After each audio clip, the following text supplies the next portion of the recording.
Жетісу облысының Көксу ауданында адал еңбекті, ұлттық өнерді насихаттап жүрген отбасы тұрады.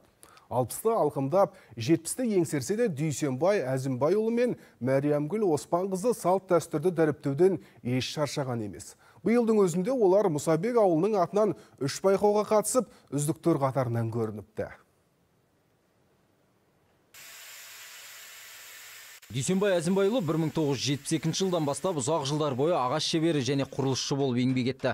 Ол ауылдағы әрбір үйдің салынуына, әлеуметтік нысандардың бой көтеруіне үлес қосты. Ақсақал сол мекемелердің өлшемдеріне дейін біледі. Монша салынды, үлкен 20-да 40. Одан кейін гараждың құрылысы, магазиннің жаңағыдай бізге сыртқы корпусын салып берді.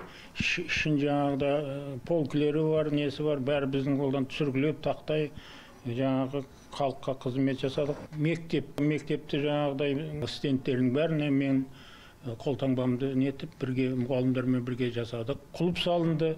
Дүйсенбай ата 3 ұлын еңбекке баулып өсірді. Оларда құрылыс саласының білікті маманы.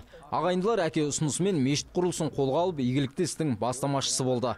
90-шы жылдары нарық заманына алғашқылардың бірі болып бейімделгенде осы отбасы.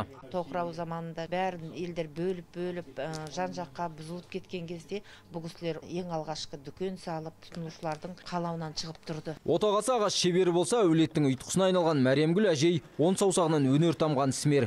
Төр көрпе тігіп, құрақ құрап, тойбастарға арналған киіз үй сынды бұйымдарды өзі жасайды. Мына ой өрнектің бәрі менің анамнан тараған. Мына тұрған көрпешелердің бәрін оюларды түнде өзім ойлап табам да жасай берем ағай. Киімдерді әр ұлттың киімін тігіп, мына отағасы екеуміз би билейміз. Мына тұрған заттар бұл қазақтың салт санасын, дәстүрін дәріптеу. Дүйсенбай ата мен Мәриямгүл әжей 4 баладан 10-нан аса немере сүйіп отыр. Әр демалыс пен мерекеде қара шаңырақта бас қосу отбасының бұлжымас қағидасы. Өзенбаев әулеті биыл ерен еңбегім өрсім. Ауылым алтын бесігім атты 3 бірдей байқауға қатысты. Соның 2-інде 1-ші орын және 1-інде жүлдегер атанды. Өнерлі іскер отбасы осылайша ұлттық өнерді ұлықтап, адал еңбекті насихаттап жүр. Шыңғыс Қалиден, Олжас Байбосынов, Жетісу облысынан хабар.